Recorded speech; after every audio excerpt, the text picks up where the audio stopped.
ನಮ್ಮ ಜೊತೆ ಇದೆ ಇವಾಗ ನಮ್ಮ ಪ್ರತಿನಿಧಿ ರಾಕೇಶ್ ಅವರು ಜಾಯ್ನ್ ಆಗಿದ್ದಾರೆ. ರಾಕೇಶ್, ಇವತ್ತು ದೊಡ್ಡಗೌಡರ ಮನೆಯ ಏನು ಜೀವ ಅಂತ ಹೇಳ್ಬೋದು, ಶಕ್ತಿ ಅಂತ ಹೇಳ್ಬೋದು, ಇವತ್ತು ಅವರು ನಿಧನವನ್ನು ಹೊಂದಿದ್ದಾರೆ. ಇದನ್ನ ಯಾವ ರೀತಿ ಅವರ ಕುಟುಂಬ ಸಹಿಸ್ಕೊಳ್ಳುತ್ತೆ, ಆಮೇಲೆ ಒಡನಾಟ ಯಾವ ತರ ಇತ್ತು ಜನಗಳ ಜೊತೆ, ಕಾರ್ಯಕರ್ತರ ಜೊತೆ, ಅವ್ರ ಬಗ್ಗೆ ಹೇಳೋದಾದ್ರೆ ರಾಕೇಶ್.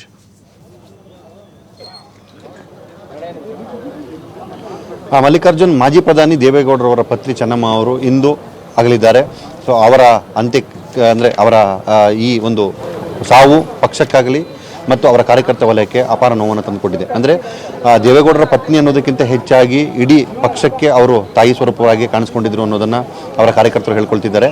ಹಾಗೆ ಅದಕ್ಕಿಂತಲೂ ಹೆಚ್ಚಾಗಿ ಪಕ್ಷದಿಂದ ಹೊರಗಿದ್ದು ಪಕ್ಷದ ನೆಲೆಯಲ್ಲಿ ಬೆಳೆದಂತಹ ಮಾಜಿ ಸಚಿವ ಜಮೀರ್ ಅಹಮದ್ ಅವರು ಕೂಡ ಈ ವಿಚಾರವಾಗಿ ಟ್ವೀಟನ್ನು ಮಾಡಿದ್ದಾರೆ. ಅಲ್ಲಿ ಅವರು ಹೇಳ್ಕೊಂಡಿದ್ದಾರೆ, ನನ್ನ ತಾಯಿ ಸಮಾನರಾದಂತಹ ಚೆನ್ನಮ್ಮನವರ ಅಗಲಿಕೆ ನನಗೆ ನೋವನ್ನು ತಂದಿದೆ, ಅವರ ಕುಟುಂಬಕ್ಕೆ ನೋವನ್ನು ಭರಿಸುವ ಶಕ್ತಿ ಸಿಗಲಿ ಅನ್ನುವಂಥ ಮಾತನ್ನು ಹೇಳ್ಕೊಂಡಿದ್ದಾರೆ. ಅಂದರೆ ಪಕ್ಷದ ಹೊರತಾಗಿಯೂ ಕೂಡ ಚೆನ್ನಮ್ಮ ಎಲ್ಲ ರಾಜಕಾರಣಿಗಳ ಜೊತೆ ಒಳ್ಳೆ ಒಡನಾಟವನ್ನು ಹೊಂದಿದ್ದವರು, ಎಲ್ಲರನ್ನೂ ಮನೆಯ ಮಕ್ಕಳಂತೆ ನೋಡಿಕೊಳ್ತಾ ಇದ್ರು ಅನ್ನುವಂಥ ಮಾತನ್ನು ಪ್ರತಿ ರಾಜಕಾರಣಿಗಳು ಅವರ ಒಡನಾಟದಲ್ಲಿ ಇದ್ದಂಥವ್ರು, ಅವರ ಮನೆಗೆ ಹೋಗಿ ಬಂದಂಥವ್ರು ಎಲ್ಲರೂ ಕೂಡ ಆ ಮಾತನ್ನು ಹೇಳ್ತಿದ್ದಾರೆ.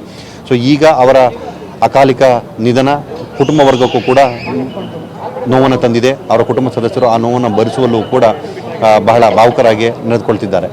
ಸೊ ಈಗಷ್ಟೇ ಅವರ ಕುಟುಂಬದ ಸದಸ್ಯರುಗಳು ಇಲ್ಲಿ ಆಸ್ಪತ್ರೆ, ಮಣಿಪಾಲ್ ಆಸ್ಪತ್ರೆಗೆ ಬಂದಿದ್ದಾರೆ. ಇಲ್ಲಿ ಅವರ ಪಾರ್ಥಿವ ಶರೀರ ದರ್ಶನದ ನೋಡೋದಕ್ಕೂ ಕೂಡ ಕೆಲವರು ಬಂದು ಹೋಗ್ತಿದ್ದಾರೆ. ಗಣ್ಯರು ಕೂಡ ಬಂದು ಇಲ್ಲಿ ಹೋಗುವುದನ್ನು ನಾವು ಗಮನಿಸ್ತಾ ಇದ್ದೇವೆ.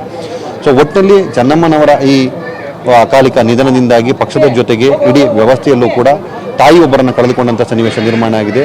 ಹೀಗಾಗಿ ಈ ವಿಚಾರವ ಕ್ಷೇತ್ರ ವಲಯದ ಜೊತೆಗೆ ಉಳಿದಂತಹ ಅಂದರೆ ಎಲ್ಲ ವ್ಯವಸ್ಥೆಗೂ ಕೂಡ ಒಂದು ರೀತಿಯ ಶೋಕವನ್ನೇ ತರುವಂತಹ ಸನ್ನಿವೇಶವನ್ನು ನಿರ್ಮಾಣ ಮಾಡಿದೆ. ಈಗ ಕೇಂದ್ರ ಸಚಿವ ಕುಮಾರಸ್ವಾಮಿ ಅವರು ಕೂಡ ಇಲ್ಲಿಗೆ ಬಂದು ತಮ್ಮ ತಾಯಿಯವರ ದರ್ಶನವನ್ನು ಮಾಡೋದನ್ನು ತಾವು ನೋಡಬಹುದು ಅನಿಸುತ್ತೆ. ಆ ದೃಶ್ಯಗಳಲ್ಲಿ ತಮಗೆ ಕಾಣುವಂಥದ್ದು ಅವರ ಕುಟುಂಬ ವರ್ಗದ ಸದಸ್ಯರುಗಳು ಹಾಗೆ ಪ್ರಮುಖರೆಲ್ಲರೂ ಕೂಡ ಬಂದು ಅವರನ್ನು ಕುಟುಂಬದ ನೋವಿನಿಗೆ ಜೊತೆಯಾಗುವಂತಹ ದೃಶ್ಯಗಳನ್ನು ತಾವು ಕಾಣಬಹುದು.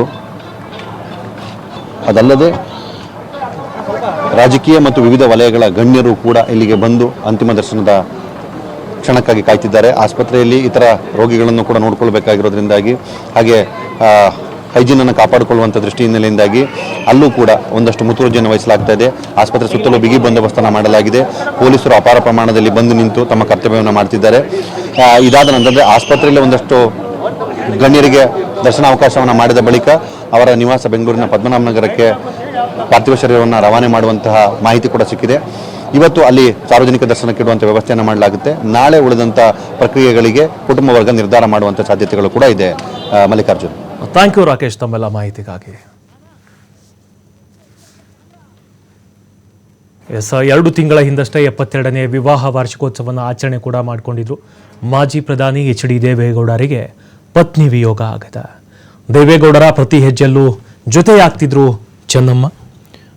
ಆಮೇಲೆ ಈ ಎಲ್ಲ ರಾಜಕಾರಣಿಗಳಿಗೂ ಕೂಡ, ತಮ್ಮ ಪಕ್ಷದವರಿಗೂ ಕೂಡ ಬಹು ಒಲವನ್ನು ತೋರ್ತಾ ಇದ್ರು ಇವರು. ಆಮೇಲೆ ಇತ್ತೀಚಿನ ದಿನಗಳಲ್ಲಿ ನಾನು ಹೇಳ್ತಾ ಇದ್ದೆ, ರಾಜಕೀಯ ನಾಯಕರ ಕುಟುಂಬದವರು ಸಣ್ಣ ಅಧಿಕಾರ ಸಿಕ್ಕರೂ ಕೂಡ ಎಷ್ಟು ಪ್ರಚಾರವನ್ನು ಬಯಸ್ತಾರೆ ಅಂತ ನಾವು ಕೂಡ ನೋಡ್ತೇವೆ. ಆದರೆ ಚೆನ್ನಮ್ಮ ಅವರು ಇಡೀ ಬದುಕನ್ನು ತೆರೆಯ ಮರೆಯಲ್ಲೇ ಕಳೆದ್ರು. ಕ್ಯಾಮ್ರಾಗಳ ಮುಂದೆ ಬರಲು ಅವರು ಎಂದಿಗೂ ಕೂಡ ಇಷ್ಟಪಡಲಿಲ್ಲ. ದೇವೇಗೌಡ ಅವರು ಸಾರ್ವಜನಿಕವಾಗಿ ಎಷ್ಟೇ ದೊಡ್ಡ ಬಿರುಗಾಳಿಯನ್ನು ಎದುರಿಸಿದ್ರು ಕೂಡ ಮನೆಯೊಳಗೆ ಅವರಿಗೆ ಶಾಂತಿಯ ವಾತಾವರಣವನ್ನು, ಸಮಾಧಾನವನ್ನು ಹೇಳ್ತಾ ಇದ್ದಿದ್ದು ಇದೇ ಚೆನ್ನಮ್ಮ. ಅದಕ್ಕೆ ಇವತ್ತು JDS ಪಕ್ಷದ ಪ್ರತಿಯೊಬ್ಬ ಹಿರಿಯ ಕಾರ್ಯಕರ್ತನಿಗೂ ಇವರು ಕೇವಲ ನಾಯಕನ ಪತ್ನಿಯಾಗಿ ಕಾಣ್ತಾ ಇಲ್ಲ, ಬದಲಿಗೆ ಇಡೀ ಪಕ್ಷಕ್ಕೆ ಒಬ್ಬ ತಾಯಿಯ ಸ್ಥಾನದಲ್ಲಿ ಜೀವವಿದ್ದಂತೆ ಕಾಣ್ತಿದ್ದಾರೆ. ಇನ್ನು ಹಾಸನ ಜಿಲ್ಲೆಯ ಹೊಳೆನರಸೀಪುರ ತಾಲೂಕಿನ ಒಂದು ಸಣ್ಣ ಹಳ್ಳಿಯಿಂದ ಆರಂಭವಾದ ಬದುಕುವುದು. ಮಣ್ಣಿನ ಮಗನಾಗಿ ದೇವೇಗೌಡರು ಹೋರಾಟವನ್ನು ಆರಂಭಿಸಿದಾಗ ಚೆನ್ನಮ್ಮ ಅವರಿಗೆ ಕೇವಲ ಗೃಹಿಣಿ ಜವಾಬ್ದಾರಿಯಷ್ಟೇ ಇರಲಿಲ್ಲ. ಗೌಡರು ಶಾಸಕರಾದರು, ಮಂತ್ರಿಯಾದರು, ರಾಜ್ಯದ ಮುಖ್ಯಮಂತ್ರಿ ಆದರು ಮತ್ತು ಈ ದೇಶದ ಅತ್ಯುನ್ನತ ಪ್ರಧಾನಮಂತ್ರಿ ಹುದ್ದೆಯನ್ನು ಅಲಂಕರಿಸಿದರು. ಆದರೆ ಈ ಯಾವುದೇ ಅಧಿಕಾರದ ವೈಭೋಗ ಚೆನ್ನಮ್ಮ ಅವರ ತಲೆಯೊಳಗೆ ಹೋಗಲಿಲ್ಲ. ದಿಲ್ಲಿಯ ಪ್ರಧಾನಿ ನಿವಾಸದಲ್ಲೂ ಅವರು ಹಳ್ಳಿಯ ತಾಯಿಯಾಗಿ ಉಳಿದ್ರು. ದೊಡ್ಡ ಮನೆಯ ಅಡುಗೆಯ ಮನೆಯ ಉಸ್ತುವಾರಿಯನ್ನು ತಾವೇ ನೋಡ್ಕೊಳ್ತಾ ಇದ್ರು. ಆ ದಿನಗಳನ್ನು ಇವತ್ತಿಗೂ ಕೂಡ ಹಳ್ಳಿಯ ರಾಜಕಾರಣಿಗಳು ನೆನಪು ಮಾಡ್ಕೊಳ್ತಿದ್ದಾರೆ. ರೀಸೆಂಟಾಗಿ ಗೋಪಾಲಯ್ಯನವರು ಕೂಡ ಮಾತಾಡಿದರು, ಅವರೂ ಕೂಡ ಅದನ್ನೇ ಹೇಳಿದರು.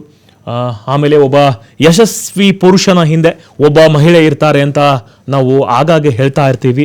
ಅವರ ಮಾತಿಗೆ ನಿಜವಾಗ್ಲೂ ಚೆನ್ನಮ್ಮ ದೇವೇಗೌಡ ಅವರು ಅತ್ಯುತ್ತಮ ಉದಾಹರಣೆ ಆಗಿದ್ದಾರೆ. ಹಾಸನದ ಹಳ್ಳಿಯೊಂದರಿಂದ ದಿಲ್ಲಿಯ ಪ್ರಧಾನಿ ನಿವಾಸದವರೆಗಿನ ಅವರ ಪಯಣ ನಿಶಬ್ದವಾಗಿದ್ರೂ ಕೂಡ ಅತ್ಯಂತ ಪ್ರಭಾವಶಾಲಿಯಾಗಿತ್ತು. ಸೊ ಬಹುದೊಡ್ಡ ಶಕ್ತಿ ಇವರು. ಈ ಕ್ಷಣದಲ್ಲಿ ನಾವು ಕೂಡ ಬಹಳಷ್ಟು ಎಲ್ರಿಗೂ ಕೂಡ ನೋವಾಗಿದೆ. ಚೆನ್ನಮ್ಮ ನಿಧನದಿಂದ HDD ಕುಟುಂಬಸ್ಥರು ಕಣ್ಣೀರನ್ನು ಹಾಕ್ತಿದ್ದಾರೆ. ಈಗ ನಮ್ಮ ಪ್ರತಿನಿಧಿ ಕೂಡ ತೋರಿಸಿದ್ರು, HD ಕುಮಾರಸ್ವಾಮಿ ಅವರು ಕೂಡ ಆಸ್ಪತ್ರೆಗೆ ಧಾವಿಸಿದ್ದಾರೆ. ಬಹು ಭದ್ರತೆ ಇದೆ, ಪೊಲೀಸರಿಗೂ ಕೂಡ ಭದ್ರತೆಯನ್ನು ಕೊಟ್ಟಿದ್ದಾರೆ.